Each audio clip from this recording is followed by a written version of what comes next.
Lautech Anthem.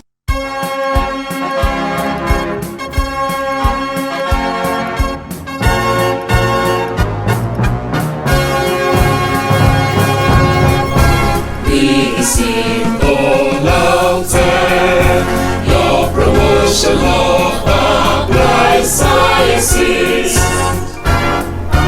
Oh, see the spectrum and the beaming of the rays of progress. Students of Lautech,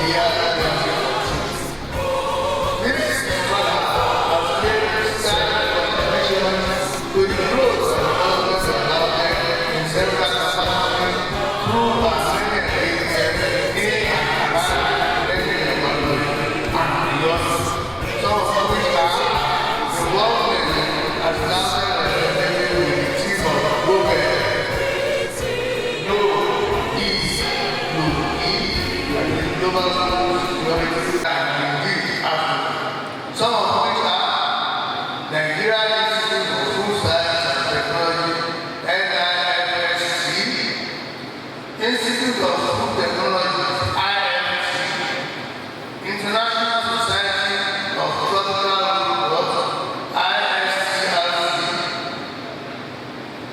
Agriculture, Nutrition, and Health Academy, and African Food Research Network, AFREN. Professor BOLANLE AISHAT is happily married to Mr. AKINWANDE, and the union is blessed with 3 children, Nora, Salima, and Maria.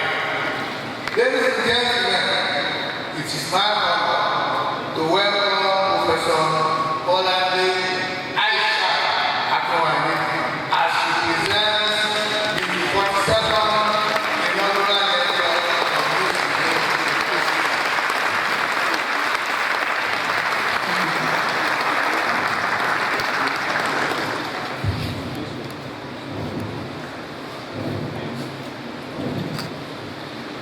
The Acting Vice Chancellor, Professor the Registrar, Dr. K. Ukuleye, other Principal Officers of the University, Dean of Faculty of Food and Consumer Sciences, Deans of other faculties, Professors and other members of Senate of Lautech, Heads of Departments and Directors of Units, Members of Staff of Lautech, greatest Lautechers, distinguished invited guests and family members, gentlemen of the press, ladies and gentlemen, in the name of Almighty Allah, Al-Hawali the first, Al-Hadiru the last, Al-Zohiri the manifest, Al-Batini the hidden, I glorify Allah subhanahu wa ta'ala for this day. With all my limitations and shortcomings, He makes me to see knowledgeable among reputable professionals. To Him alone be all praises and adoration for abundant grace, favor, mercy, and protection that I enjoy without limit. The first inaugural lecture in the Department of Science and Engineering was delivered by Professor in 2016. The Food Science Program metamorphosed in 2018 into Faculty of Food and Consumer Sciences with 2 departments, one of which is Department of Food Science. The first inaugural lecture in the Department of Food Science was presented by Professor in 2019. I have the privilege of presenting the second inaugural lecture and the 4th in Food Science program. Today's lecture, titled Nutritive and Affordable Foods for Healthy Living Towards Attaining Sustainable Development Goals, was conceived in the last 1.5 years from 3 developments. The first was during Symposium of rectors, vice chancellors, and presidents at the 11th International Conference and Workshops on Quality Assurance in Higher Education in Africa in 2019 at the National Universities Commission, Abuja. The university leaders were expected to establish how they have contributed to the attainment of sustainable development goals at institutional levels. The second was when top-notch NUC personnel noted on 2 different occasions that most academics are driven by publishing in high-impact factor journals, while it is not clear how impactful the publications are to the society. The third development occurred in April 2020 when Elsevier published the top 500 authors by scholarly output in Nigeria between 2014 and 2019. While some lecturers in the Faculty of Technology at the University of Ibadan were congratulating successful authors, one lecturer asked specifically, and I quote, "While I celebrate these people, what is the practical implication of the publications on solving local problems and changing our story? Where are the ones addressing our local challenges?" I then thought that it is very important to showcase the relevance of academic activities for societal benefits. Mr. Vice Chancellor, sir, the crux of this lecture is twofold.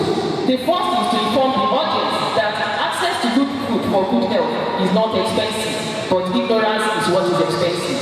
The second is to demonstrate an example of how efforts from these reputable institutions have been making societal impact and contributing towards achieving global goals, especially goals number 1, 2, 3, and 4.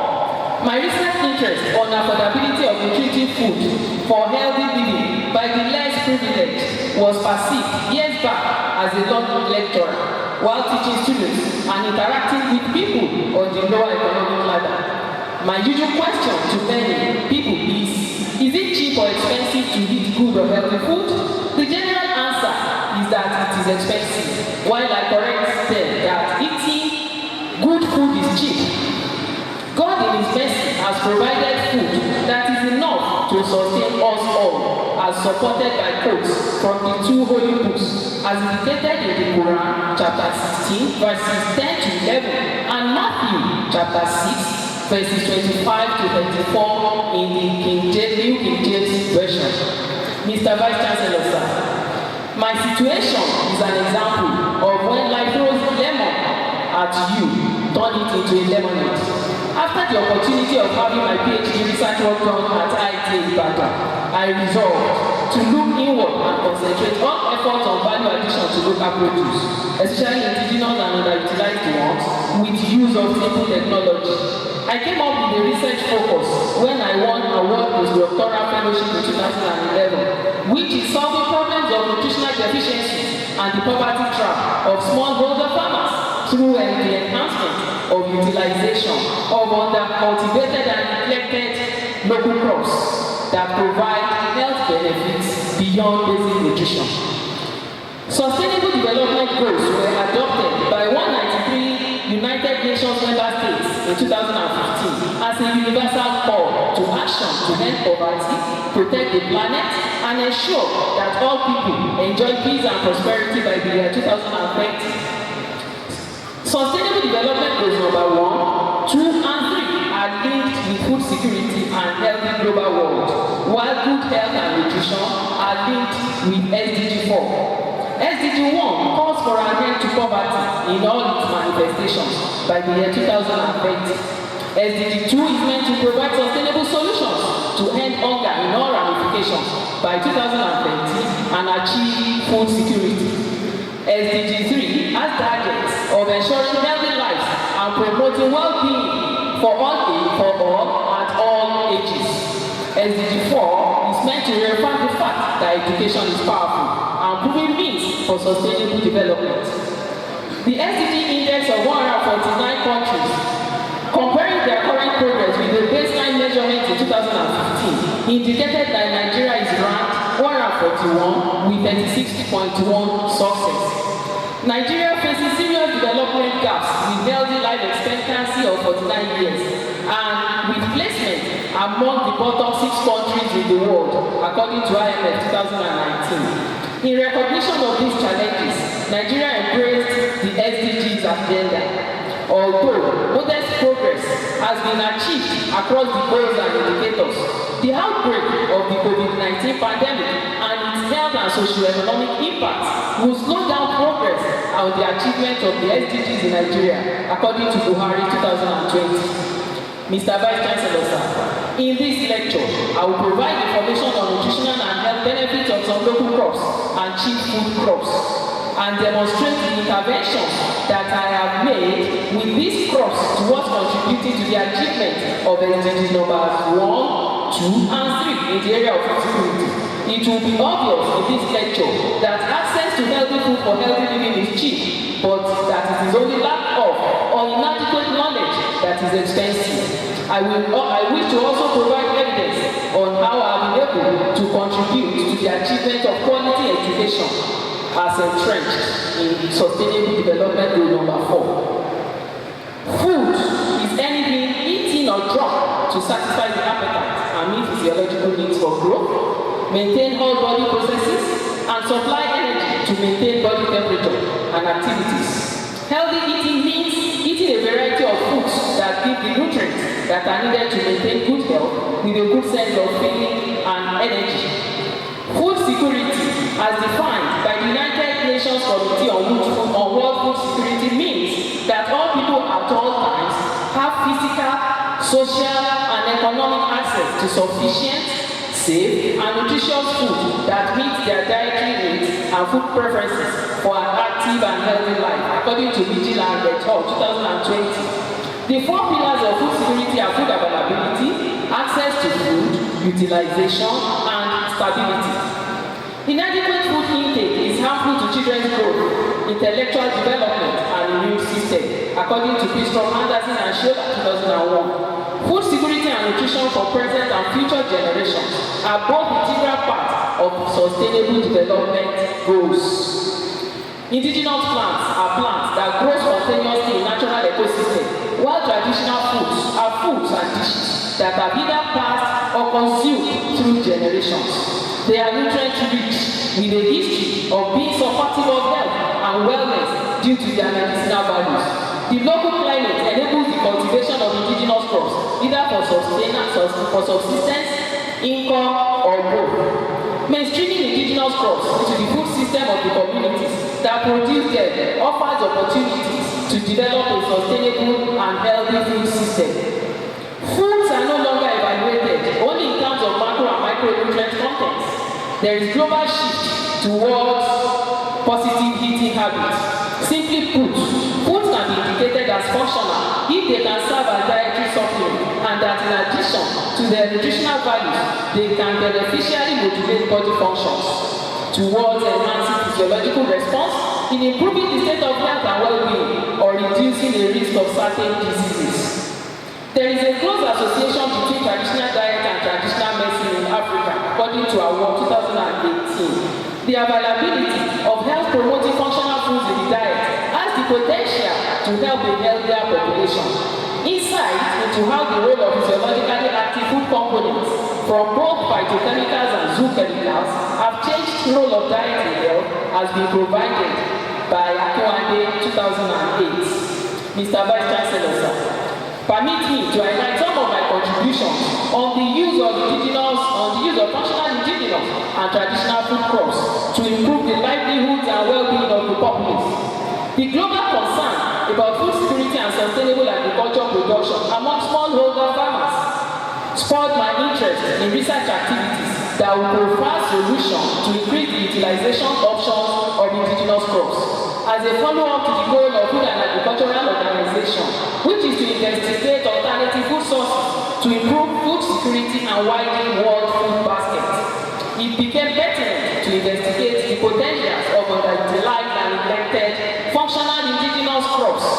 Several of my research activities were carried out to address the possibility of developing desirable food products from locally available and cheap but nutrient-dense raw materials. Ogi is a fermented food product made from cereals, and it is obtainable traditionally in wet form. While all cereals are rich sources of vitamins, minerals, carbohydrates, fats, oils, and protein, according to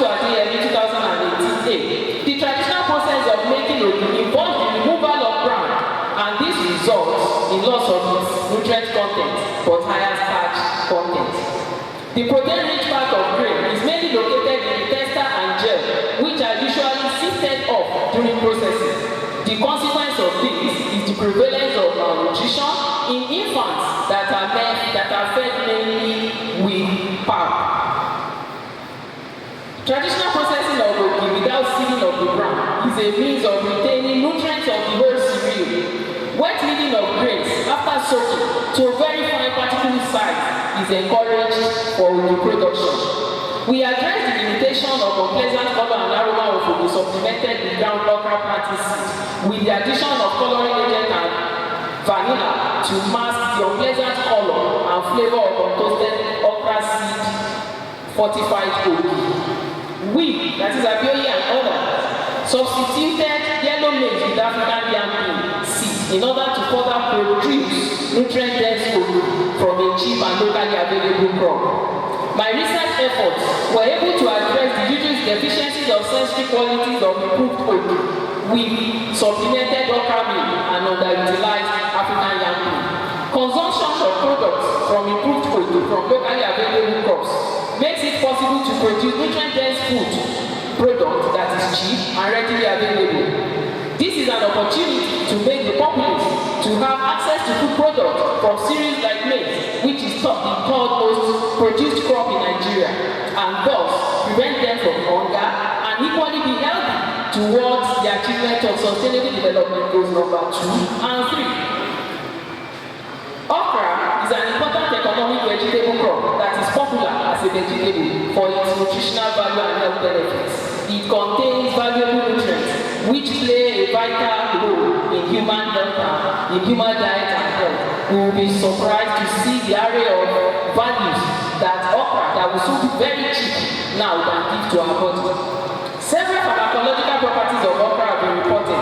It has a gastroprotective effect and anti-fatigue and antioxidant effects. It reduces neurological disorders and other neurodegenerative diseases related to oxidative stress, according to Maria et al. 2015. It can reduce blood glucose, corticosterol, cholesterol, and triglyceride levels elevated by acute stress.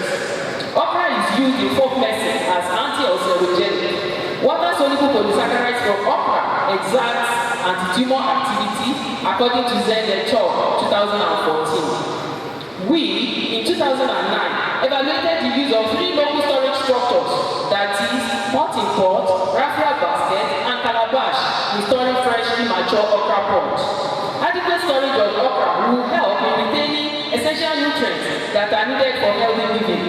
Its regular consumption can be a factor in mitigating food insecurity and possibly alleviate malnutrition in developing countries like Nigeria.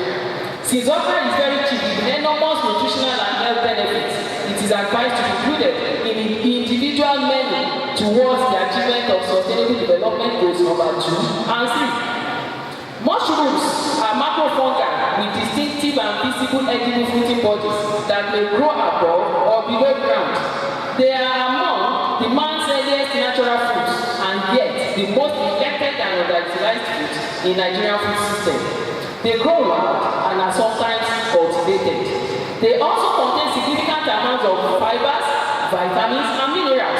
They have more antioxidants than fruits and vegetables. In addition to the nutritional values, some mushrooms have anti-tumor, antiviral, and hypolipidemic effects, which make them attractive functional foods. Some mushrooms can suppress cell proliferation and induce apoptosis and cytotoxicity in human breast cancer cells. They can be used as food to solve the problem of malnutrition. I studied the safety of 5 species of wild-growing mushrooms collected from the bush in Ogbomosho metropolis in Nigeria. The findings from the research indicate that consumption of the 5 species does not pose any danger in terms of heavy metals and that they will serve as good sources of essential micronutrients, as reported by AKINWANDE in 2011. We looked into the possibility of using 3 local spices as flavor enhancers in the production of shelf-stable and ready-to-cook mushroom soup mix. The product is meant to just be reconstituted with water and boiled before being served as soup. There are samples of that product outside that are being exhibited, and you can check after the lecture. The aroma of the served reconstituted product from the sample with the combination of 3 spices had the highest ratings, as noted by AKINWANDE et al. 2007. The inclusion of garlic in the soup mix led to reduction of more microbial load, and this confirms the antimicrobial activities of the local spices. AKINWANDE and ADEGUNLE in 2013 explored the possibility of replacing turkey meat and beef with mushroom in Nigerian pepper soup for enhanced nutrition. There was no significant difference between the chicken pepper soup and mushroom soup in all the attributes except aroma. The use of mushroom would thus be encouraged to replace meat in preparing pepper soup.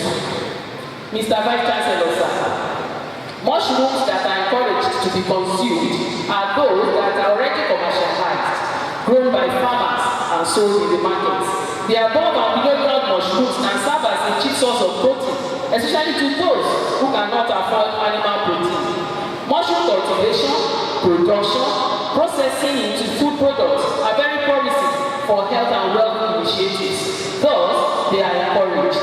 These activities will contribute to the achievement of sustainable development goals number 1, 2, and 3. Legumes is a general term for the seeds of plants from the legume family.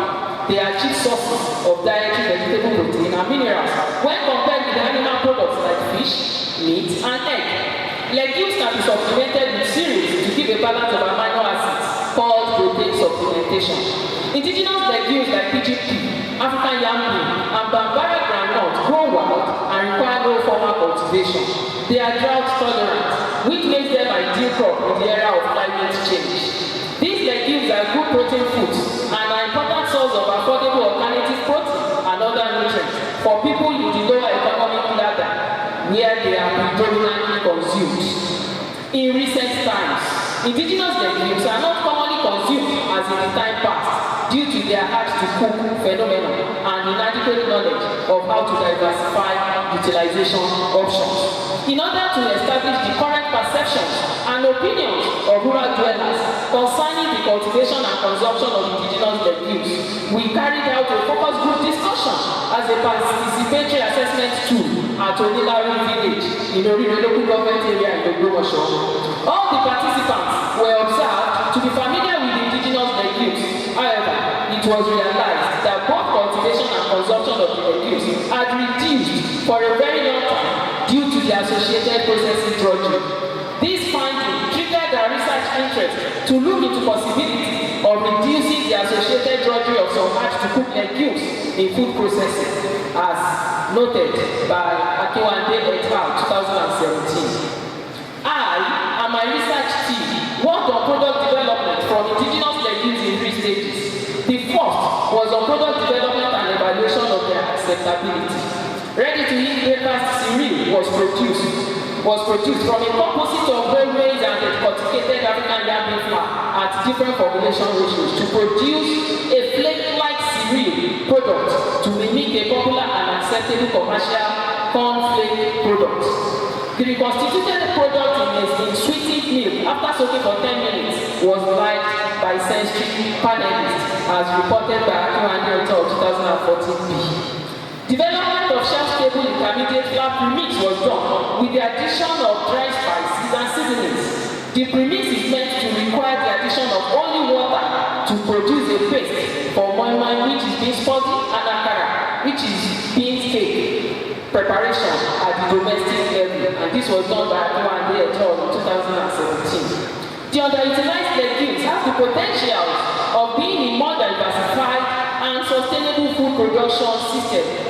Cultivation, production, and utilization of the crops will contribute to financial empowerment, while their access as food will be a solution to good nutrition and wellness. This will contribute in no small way to the socio-economic development of the rural areas where the legumes are abundantly available, and also help in the attainment of sustainable development goals number 1, 2, and 3. Roots and tubers are the set of plants that produce starchy roots. Tubers, bulbs, stems,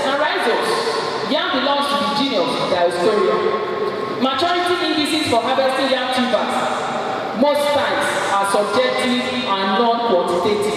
It became important to determine the relationship between food quality and tuber maturity in varieties of white yam to establish a rapid maturity index to determine the ideal tuber harvest time. Mr. Vice Chancellor, sir, with the view of attending to the global concern of establishing the time that yam tuber matures, I studied the properties of yam tuber and quality of food products at different stages of growth in 2002. As indicated in the publication of Akinwande et al. 2007, Akinwande et al. 2011, Akinwande et al. 2007C, and Akinwande et al. 2008A, farmers can conveniently harvest yam tuber before complete foliage senescence occurs. A crude index to confirm this is an observation of yellow color in the lower leaf of foliage. The starch content of leaves could also serve as an indicator for determining tuber maturity, since the tuber is matured when minimum starch content is obtained in the leaves. Bitter yam is a lesser known yam among the yam species and is underutilized. Bitter yam has food protein content of 11.37% and contains essential amino acids according to Lautech et al. 2009. It has easily digestible starch compared to other yam varieties. It has desirable medicinal values and could be considered as possible health supplements. Mr. Vice Chancellor, sir, we, Akinwande et al. 2008, Akinwande et al. 2013A, Akinwande et al. 2014A, studied the potentials of bitter yam for industrial use. It is important to encourage cultivation and utilization of bitter yam to enhance the nutritional and financial well-being of the populace and the economy of the nation. Industrial application of bitter yam tuber for the diverse product is encouraged due to its nutrient profile and starch properties after pre-treatment. Cultivation and utilization of bitter yam can contribute towards achievement of sustainable development goals number 1 and 2. Cassava is one of the major sources of carbohydrates and the fourth most important crop in developing countries. Most of the cassava that is produced in Nigeria is for domestic utilization, with limitations in the area of industrial exploitation. There is a cyclic glut in cassava marketing in Nigeria as a result of limited industrial application, which results in recurrent wastages and losses. In consideration of the high rate of perishability of cassava root and the associated processing drudgery of garri, we carried out research to add value to the cassava root to reduce post-harvest loss and enable use of shelf-stable chips as starting material for use of garri processing. Most pharmaceutical industries in Nigeria rely on the importation of millions of tons of corn starch as their major raw materials. Our research on pre-gelatinized cassava starch shows that it possesses good properties and pharmaceutical excipients and compares with imported corn starch as noted by Otutu et al. 2015 and 2017. We also considered modification of cassava starch by acetylation for possible use in the food industry to replace imported stabilizers in ice cream production. Acetylated cassava starch compares with commercial ice cream. We investigated the possible use of native starch for the production of resistant starch as an alternative to a more expensive, higher mileage corn starch. The findings indicated that cassava starch is suitable for producing resistant starch with isoamylase branching, as reported by Abiohi et al. 2017. Cheaper resistant starch can be produced from cassava roots. Conversion of relatively cheap and highly perishable cassava roots into value-added products that have higher value and export potential will directly improve its economic value and thus contribute directly to the achievement of SDG 1. Sweet potato is among the world's most important, versatile, and underexploited food crops. Orange flight sweet potato, OFSP, is an improved sweet potato cultivar with enhanced micronutrient status through plant breeding. It is rich in beta-carotene, which is pro-vitamin A, in contrast to the local varieties. In order to address the problem of post-harvest spoiling and also contribute to reducing the prevalence of vitamin A deficiency and malnutrition in sub-Saharan Africa. I and my research team try to diversify utilization options of OFSP as food. Fresh tuber was processed to fried chips and shelf-stable flour. Acceptable cheese, chin-chin, bread, and biscuits of good sensory qualities were produced from composite of wheat and OFSP flour. Reconstituted dough with good sensory ratings for appearance, moldability, and overall acceptability was also produced from a mixture of off-fermented OFSP flour and cassava starch, as recorded by AKINWANDE in 2019. Consumption of these products will enhance nutrition for young children and other vulnerable groups. This will make it possible for farmers to process the perishable product to a shelf-stable flour that would reduce post-harvest losses and make regular consumption of the functional food possible towards contributing to the achievement of SDGs 1, 2, and 3. Bananas, including desert banana, plantain, and cooking banana, are extremely important in developing countries due to their ease of cultivation and lower cost of production compared to other food crops. Mature or ripe plantain is processed into chips by local processors using open sun drying to extend shelf life. But the critical control points that affect product quality and safety are not controlled. Solar temp dryer is an advanced technology of open sun drying. This covered structure gives protection against the limitations of open sun drying, which is important in addressing food safety issues. Mr. Vice Chancellor, sir, in order to attend to this important national challenge, we thought it right to establish the safety of solar tent and open sun dry plantain chips through measurement of parameters that are of food safety concerns. Solar tent dryer can produce chips with lower microbial load, heavy metals, and conversion of supposed to be a waste of ripe plantain to a value-added product of industrial potential was considered. We made effort to produce jam from overripe plantain. The products retained vitamins A and C, which were relatively stable during the 2-month storage period, as reported by Babari et al. 2019. Since the high spoilage level of some bananas and their perishability are great challenges for farmers and marketers, the above indicated strategies for value addition to the crops will go a long way in the prevention of their wastages and post-harvest losses. Small and medium-scale industries could look into this potential of overripe plantain for a business venture and job creation, and thereby contribute to the achievement of SDGs 1. Vegetable crops are grown in many parts of the world and contribute to the nutritive diet of several households and income security. Traditional leafy vegetables are important components of human diet that provide a variety of nutrients. They have also been reported to be rich sources of health-promoting non-nutrient bioactive phytochemicals, according to Humboldt 2005. They are thus vital for food security and wellness in Africa due to their availability and affordability, great nutritional value, chemotherapeutic and health-promoting properties, and other unique qualities. Information from this research suggests that both onion and garlic could be consumed generously in the diet, especially when in season, as a result of their nutritional and health benefits.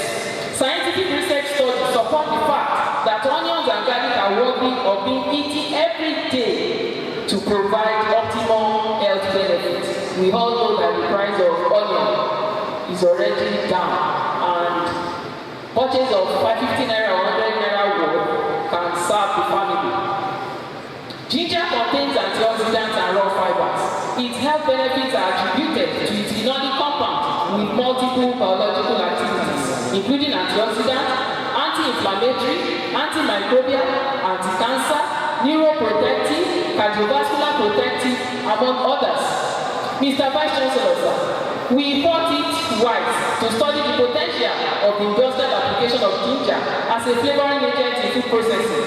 My research team used ginger flour to flavor cassava flour supplemented with full-fat soybean flour to produce high-protein biscuits. It was observed that ginger powder as a flavoring agent effectively mistakenly marked the beanie flavor that is normally associated with soybean products, as noted by AKINWANDE 2008. Their use as flavoring and preservative agents could be further explored as additives in food product development, which would lead to increase in their cultivation and utilization towards achievement of SDGs 1 and 3. Mr. Vice Chancellor, sir, I would like to give examples of the community outreach programs that this university has been involved in. The mission statement of universities in general is teaching, research, and services as noted by AISHAT 2020. Community outreach is an opportunity to connect the academic institution with the public through the dissemination of research findings. This synergetic relationship is vital in the spirit of town and gown, which enables the university to be a functional part of the community where they are located through such participatory activities.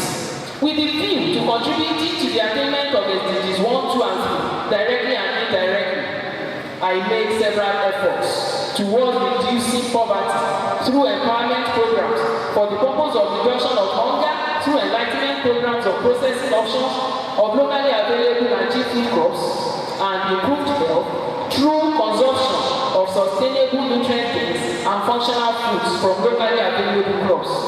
All these were done in collaboration with the extension agents of Oyo and Kwara State Agricultural and Development Programs for Extension Services. Hands-on training programs of food processing were also executed to create health and wealth initiatives among selected groups in the communities.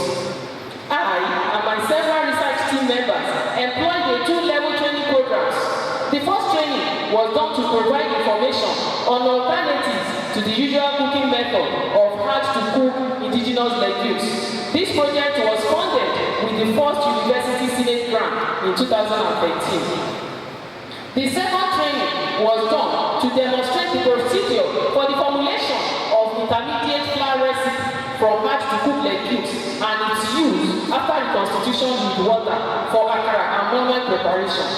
The project was funded by Tertiary Education Trust Fund Nigeria in 2015. A recipe book was developed which covers a range of well-developed products from indigenous legumes and was distributed freely to the public, and as is being done today. Our multidiscipline and multi-research institutional research team on promotion and adoption of orange-fleshed sweet potato as crop and food in Oyo and Kwara State created awareness on the potentials of OFSP as a means of enhancing the livelihood and nutrition of the masses. The project was supported by the World Nigeria Competitive Agricultural Research Grant Scheme under the Agricultural Research Council of Nigeria and with funding by the World Bank in 2013. Community service was offered by research team in the Department of Food Science, Crop and Environmental Protection, and Agricultural Extension and Rural Development. The importance of eating OFSP tuber was discussed, and procedures for the production of chinchin and chips were demonstrated to encourage its utilization. Creation of awareness through jingle and drama in 3 radio stations in Oyo and Kwara State on possible health benefits of eating OFSP was done for several weeks. Mr. Vice Chancellor, sir, I would like to share some of our experience in community outreach engagements. It is very important to start any research that seeks to address societal problems with the communities that the intervention is meant for. Farmers and other rural people use innovation groups to express their interests and guide activities that are intended to benefit them. All the various activities were executed as community outreach programs demonstrated the relevance of this university in the community, thus fulfilling the essence of town and gown. Our research findings have been confirmed to be relevant to the society and with direct impact on the livelihood of the populace towards the achievement of SDGs 1, 2, and 3. In recent times, higher education systems in Africa are characterized by dynamic changes that relate in particular to an increasing demand for education service and increasing student enrollment rates. These developments constitute major challenges for maintaining quality standards in higher education. I will use this opportunity to establish the importance of any sitting Vice Chancellor supporting application of members of staff for training and personal development. I came across the call for application on training on internal quality assurance in AGROPHONE West Africa while defending WAP grant in 2013 in Abuja. One core condition for the application was institutional support. I discussed this with the past Vice Chancellor, Professor Gbadegbeshi, who pledged the required support. While some institutions were invited, I made it on behalf of Lautech through rigorous competition. Immediate benefit for the university was the development of the blueprint for the establishment and implementation of internal quality assurance, the outcome of which were development of policy on Lautech IQA and the establishment of Lautech Quality Assurance Unit. The project consultant to participate in the workshop of Train IQA course in the Southern African Development Community region. I made several efforts to contribute to the professional development of individuals. The first was facilitation of graduate placement at IIT Ibadan for quality research. 3 academic staff were trained as graduate scholars for PhD between 2005 and 2014. 7 graduate students have also enjoyed training as graduate scholars from 2014 till date. Still on quality training, 7 graduate students, still on quality training, 4 postgraduate students enjoyed funding of their research activities between 2014 and 2016, while 13 undergraduate students also enjoyed funding of their research activities between 2013 and 2014 from different research grants that I and my team members secured. My contributions in this area were done to increase the pool of quality assurance experts on internal quality assurance and also enhance quality research of postgraduate students in higher education institutions towards achievement of quality education, which is SDG 4. It is no longer in use that COVID-19 pandemic has spread and affected several continents, including Africa, in a variety of ways. It was envisaged that African continent, being the poorest of all the continents in the world, with the most vulnerable population to infectious diseases, will be substantially affected by the COVID-19 outbreak. Apparently, this prediction would appear to be wrong, as the African continent has been the least affected in terms of mortality rates. Mr. Vice Chancellor, sir, while these moves are timely and have been largely successful, it is important to emphasize the role of good nutrition in boosting the immune system, using empirical data to further establish the undeniable role of these traditional and indigenous crops in combating COVID-19. Therefore, one of the import of my research findings and this lecture is a wake-up call to all relevant stakeholders to initiate and fund multidisciplinary researches into the potential of Nigeria's food systems in combating COVID-19 pandemic and similar viral infections using traditional, conventional, and lesser-known food crops. Mr. Vice Chancellor, sir, distinguished guests, ladies and gentlemen, malnutrition, hunger, poor health, and starvation still rank high as some of the world's greatest challenges. Due to the fact that majority of the world's hungry people live in developing countries, it is very important that we reorient our palates and embrace all available sources of nutritious food and maximize their use. Underutilized traditional foods can contribute to the mix of affordable and nutrient-dense food options. Cheap foods that are overlooked are usually what are needed to be consumed for good nutrition and healthy well-being. However, as a note of caution, excess of everything is bad. If certain foods like spices could be taken for health benefits to remedy illness, such should be taken with moderation. I have been privileged to provide sufficient information that good food for good health could cheaply be obtained from sources that are found in our immediate environment. Many people in Ogbomoso here eat a lot of bamboo and tokuno. and the cost is low, we can now see what benefits those things are in addition to the more expensive ones. I provided information on our multidisciplinary and multi-institutional research and collaboration with your Kwara State Agricultural Development Programs. May I say that this issue of collaboration is a serious one, and it is one of the tools that is currently being used by NUC for program accreditation. I also gave examples of interventions that I and my research teams have made to fulfill the second and third components of the mission statements of the university and for town and gown.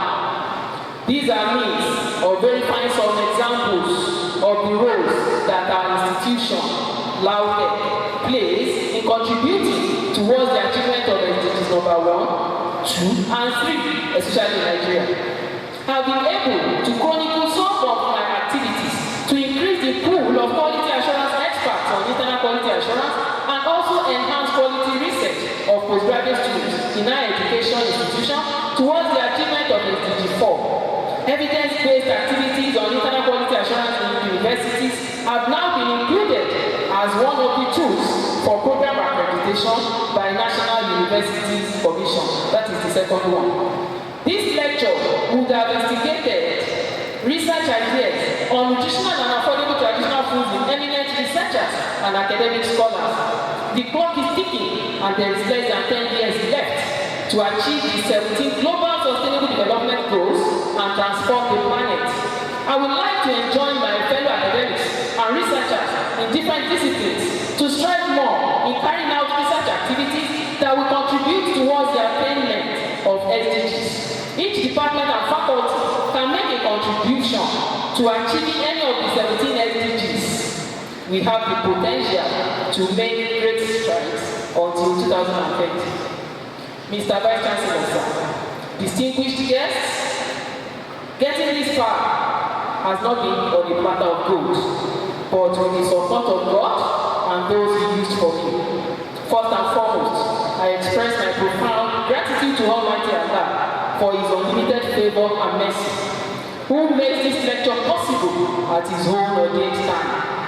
I am eternally grateful to my parents, late Alhaji Moshood, and my aged mother, Alhaji Abilikis Oyeleye, for the parental love and care and for the educational legacy. I appreciate my father's unique love. The roles and sacrifices that my mother made at crucial time in my life meant so much to my success. She taught me the virtues of a responsible wife. I also extend my gratitude to my late parents-in-law, Mr. Jimon and Mrs. AKINWANDE, for accepting me in the first instance and for their love. My immense gratitude to my teachers from basic to tertiary institutions. Those of prime importance are my mentors and role models, my sources of inspirations, on whose back I ride on to get doors opened.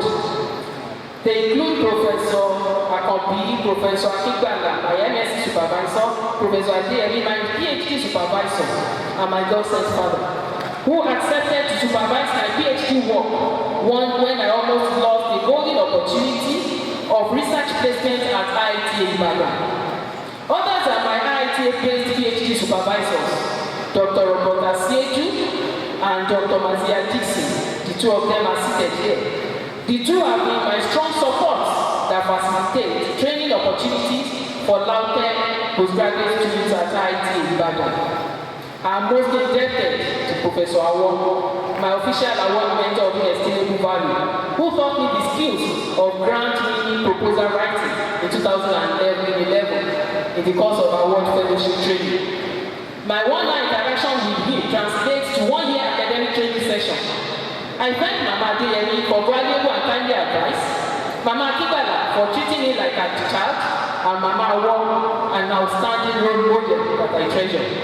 I am most grateful to Professor Ruth Onyango of Kenya for the global profile publicity she did for me in 2015 through Hajj Fund. I would like to express my profound appreciation to our former Vice Chancellor, Professor Badileshi. His regime provided an enabling platform for me to exhibit my academic potentials, which started with the university-wide award fellowship sensitization seminar that I organized in 2012. His belief in internal quality assurance made it possible for me to become a quality assurance expert. He appointed me as the acting head of the department and also pronounced my professorial chair. I'm thankful to him for believing in me and by appointing me as the pioneer director of quality assurance unit. I am immensely grateful to the facilitator of my appointment at Lautech, Professor Tijani, and Professor A.M. Sadao of blessed memory, our former vice chancellor. I wish to use this opportunity to thank the entire Lautech Muslim community for the support and large turnout at the Quranic recitation and Thanksgiving service for my professorial chair. I thank all the foundation members of INAUGURAL from where my spiritual journey began. I'm grateful to the former deans of engineering, to the former deans of Faculty of Engineering and Technology for their diverse roles like career, life, and successful accomplishments. I equally recognize the incumbent team and all the Faculty of Engineering and Technology staff. My sincere appreciation to all members serving and retired of the defunct Food Science and Engineering Department. The academic, technical, and administrative staff members have all made a peaceful working environment possible for me. I'm grateful to everyone for rising up to support me for the success of this lecture. I also recognize and appreciate NAWAC's executives and all members. I acknowledge with gratitude all staff members that support the course of Faculty of Food and Consumer Sciences from inception. I thank Professor Oberude for always believing in me. I appreciate his innumerable support on several occasions in the past. I am equally most grateful to him in the capacity of Vice Chancellor for giving me the privilege to present the 42nd inaugural lecture series. I'm thankful to Professor Adebayo, our former Deputy Vice Chancellor, with whom I worked with directly as the pioneer and former Director of Quality Assurance Unit. I cannot forget all the support in that capacity. I recognize wonderful, inestimable, intelligent, and hardworking 7 pioneer faculty members of Lautech Internal Quality Assurance Team that served with me as the pioneer director. I dedicate all my successes and achievements in that capacity to all of them. I equally appreciate the administrative staff that worked with me. I'm grateful to the university registrar, the bursar for their support while in the office. I equally recognize the university librarian. I appreciate our university senate, tertiary education trust fund, and World Bank through WAP Nigeria for the grants that were used for the project, especially for community outreach engagements. I render special appreciation to my research teams. I appreciate the publicity role of staff of public relations unit, especially Mr. Fagiri. I thank several of my collaborators, Dr. Babalola, Dr. Awoyale, Professor Tebayo, for diverse collaborative research. I recognize Mrs. Oguwobi and Mr. Ajao of INAUGURAL for numerous assistance on extension activities. I appreciate all academic staff of Food Science and Technology Department, FUNA, for the academic relationship, and several other sister universities that have recognized me for some assignments. My unreserved gratitude to all the academic staff of Food Technology Department, University of Ibadan, for approving my sabbatical placement. I appreciate Dr. and Dr. Mrs. Susan Peters for their immense assistance to my family at all times. Dr. Folake Samuel, who is mostly treasured for encouraging and supporting my application for award fellowship in 2010. It made a world of difference to me, and for research collaboration. All award staff are appreciated mostly for the workshops on mentoring and scientific training programs. That is the genesis of what I've been able to do now. I also cherish the relationship that I have with the award fellows. I am immensely grateful to the Deputy Executive Secretary of NUC, Dr. Suleiman Ramon Yusuf, for the train idea mentoring and other assistance when it mattered most. I appreciate all pioneer members of WAPA for the mandate of being a steering committee member. Very important to me is the friendship experience of the Great Five, from UNILAG, OAV, FAIR, UI, and UI. During the 2 years of train IPA at different locations, I equally appreciate my DICE National Multiplication Training Team, 3 of them. I thank Petra Piston for facilitating my international collaboration with the University of Potsdam, and Frank Nehemiah for the consultancy opportunity in the SAGIC Quality Assurance 2020-2021. Highly prized to me are my postgraduate students that I was privileged to supervise, and also my current students. My numerous undergraduate students are equally appreciated. I also cherish my mentees at formal and informal levels. All of them made the replication of myself possible and have made me an achiever with their productivity and achievements. I am immensely grateful to every other people that came together as a group that are worthy of note but are too numerous to list, for the commitment to support and celebrate me at this most important lifetime event. I thank all the members of staff of the new Faculty of Food and Consumer Sciences and Department of Food Engineering for the sincere love and support to make sure that this event is most successful. I extend my gratitude to my friends of inestimable value, Mrs. Abdulkarim and Mrs. Oshwani, for their pure love like family members. My relationship with my other friends is mostly cherished. Worthy to be appreciated also are my bons, they are seated here. My world-rated Ghana Grammar School 85 set, Federal Polytechnic Ilaro set, 87 set, Obafemi Awolowo University 94 set, and University of Ibadan 96 set classmates are most appreciated for diverse roles during my academic journey and for sustainable friendship till the present moment. 20 children now play for 20 years nowadays, as against the old sayings, and this is courtesy of social media. I recognize all the professional members of the Nigerian Institute of Food Science and Technology, especially the past president. I have here seated Mr. Wole Toye, a past president of NIFT, and Professor Sonny, who sent representative, and the incumbent president, and all other members of body of fellows. The NIFT Western chapter is well represented, and the Ogbomoso zonal unit also has large representation here. I see empirical data to further establish this undeniable role of these traditional and indigenous crops in combating COVID-19. Therefore, one of the import of my research findings and this lecture is a wake-up call to all relevant stakeholders to initiate and fund multidisciplinary researches into the potential of Nigeria's food systems in combating COVID-19 pandemic and similar viral infections using traditional, conventional, and lesser-known food crops. Mr. Vice Chancellor, sir, distinguished guests, ladies and gentlemen, malnutrition, hunger, poor health, and starvation still rank high as some of the world's greatest challenges. Due to the fact that majority of the world's hungry people live in developing countries, it is very important that we reorient our palates and embrace all available sources of nutritious food and maximize their use. Underutilized traditional foods can contribute to the mix of affordable and nutrient-dense food options. Cheap foods that are overlooked are usually what are needed to be consumed for good nutrition and healthy well-being.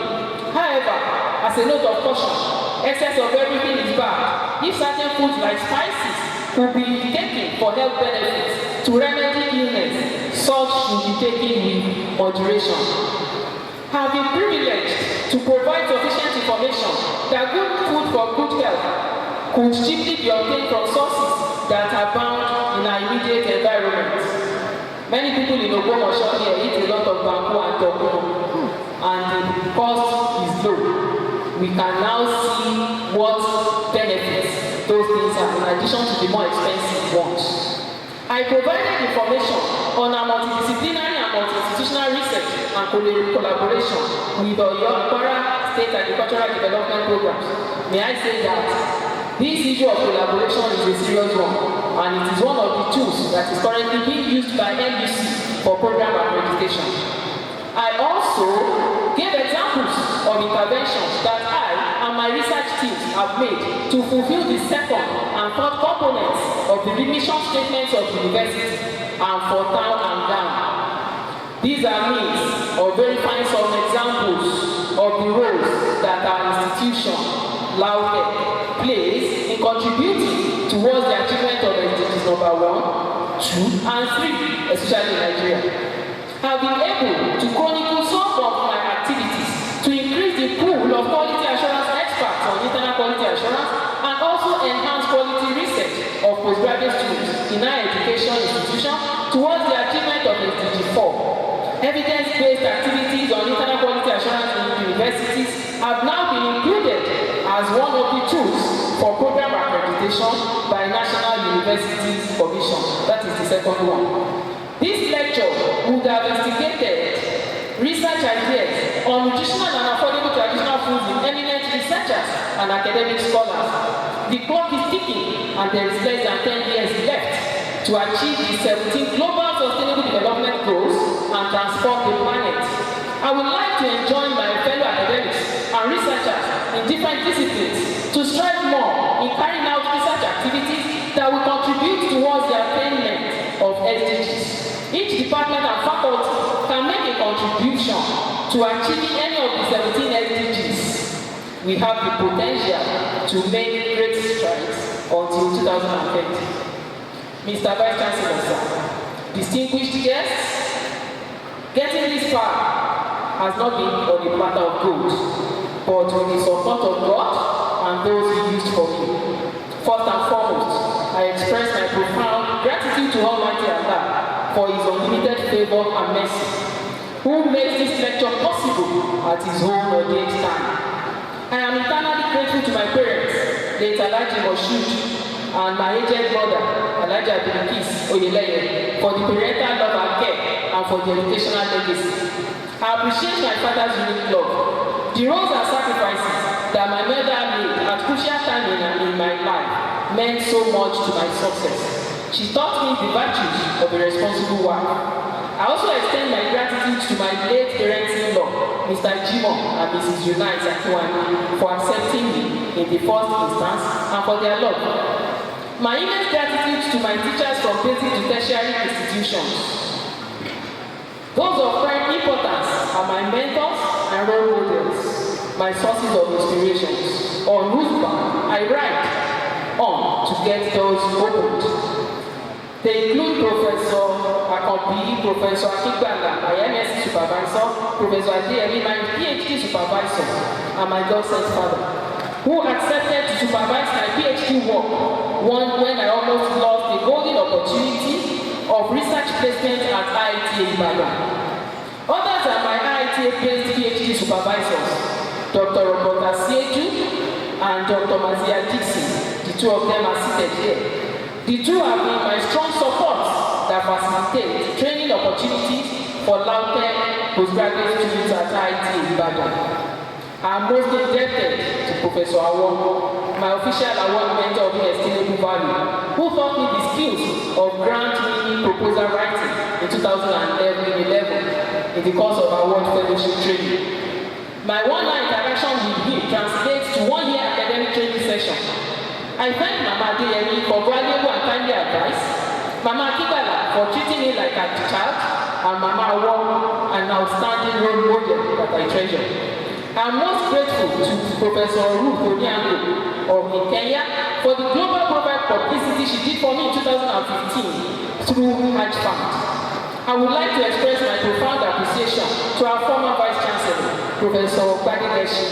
His regime provided an enabling platform for me to exhibit my academic potentials, which started with the university-wide award fellowship sensitization seminar that I organized in 2012.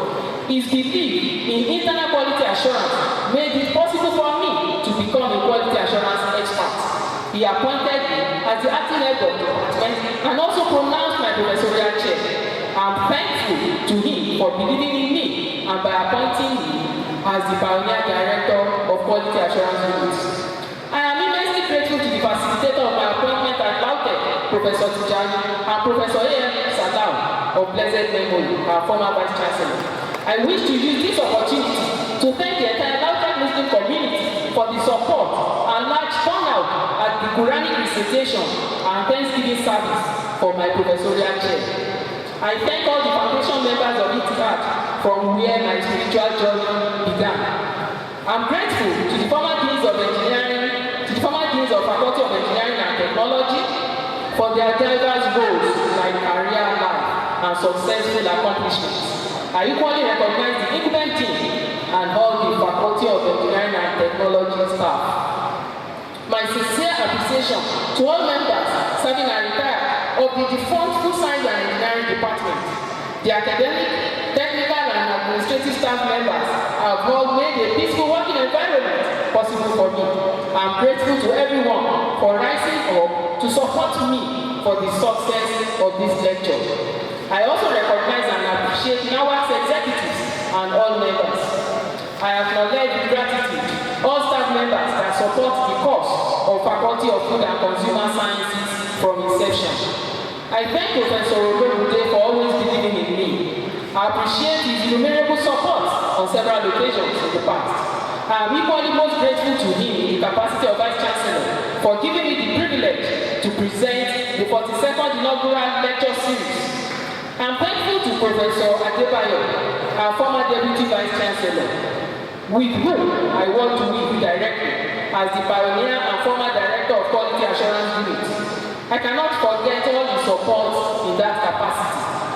I recognize wonderful, inestimable, intelligent and hardworking 7 pioneer faculty members of Lautech Internal Quality Assurance Team that served with me as the pioneer director. I dedicate all my successes and achievements in that capacity to all of them. I equally appreciate the administrative staff that worked with me.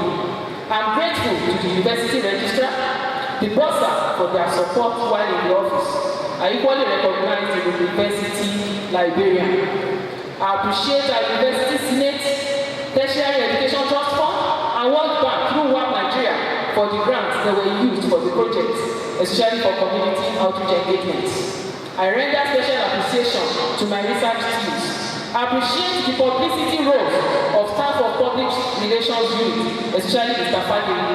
I thank several of my collaborators, Dr. Babalola, Dr. Awoyale, Professor Otebayo, for diverse collaborative research.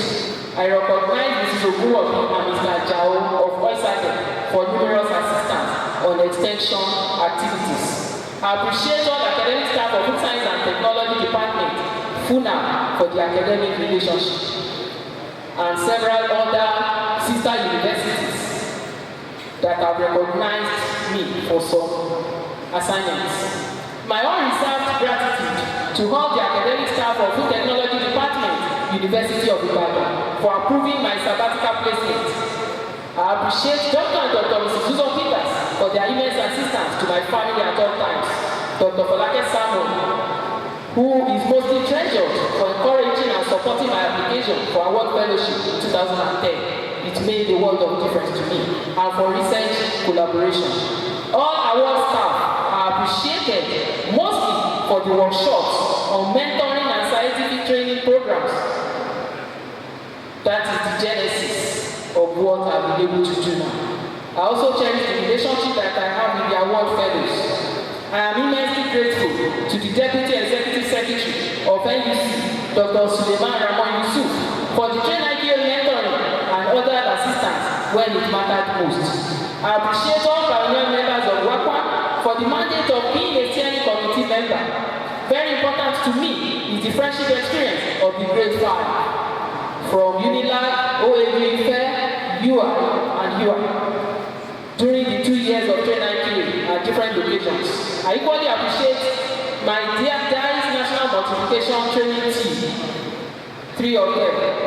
I thank Petra Piston for facilitating my international collaboration with the University of Potsdam, and Frank Demaya for the consultancy opportunity in the SAGIC Quality Assurance 2020-2021. Highly prized to me are my postgraduate students that I was privileged to supervise, and also my current students. My numerous undergraduate students are equally appreciated.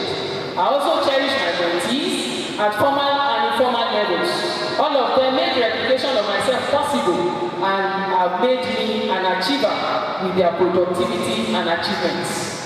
I am immensely grateful to every other people that came together as a group that are worthy of note but are too numerous to list, for the commitment to support and celebrate me at this most important lifetime event.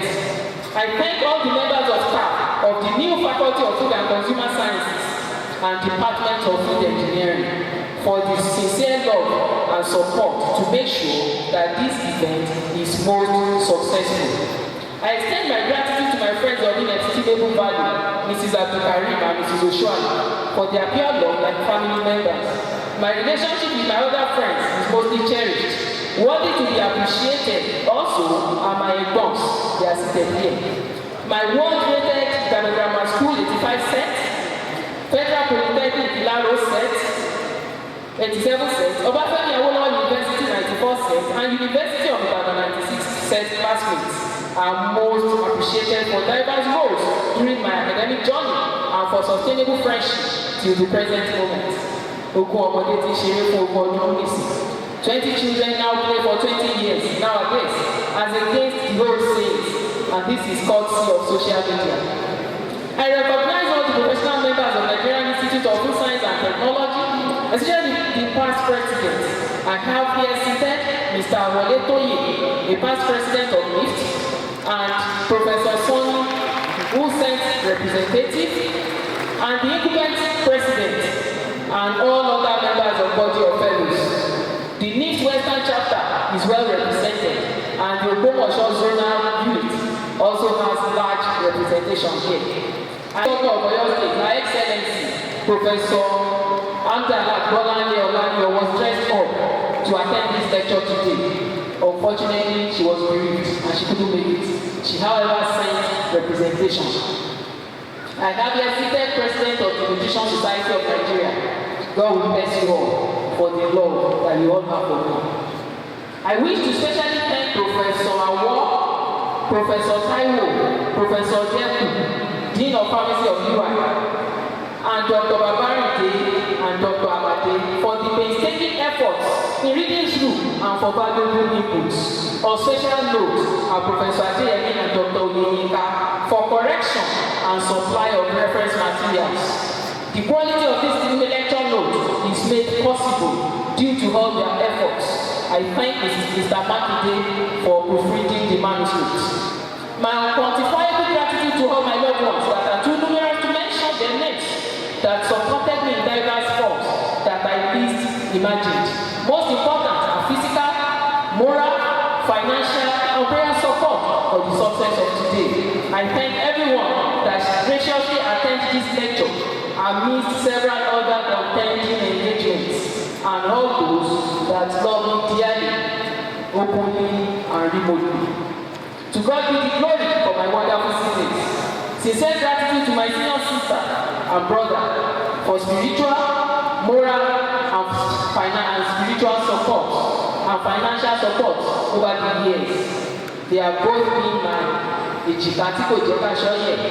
my pillar of support. My other sisters and brothers, together with their spouses, are cherished for always rendering helpful hands. I say thank you to all my paternal uncles and aunties and cousins who have been of great value to me.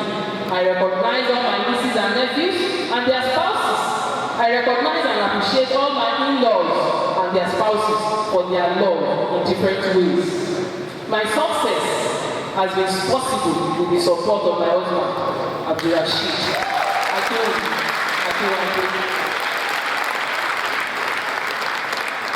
I could get this far because he gave me peace of mind and a stable home. James is unequaled and is a man that any woman meant to be successful would desire to have.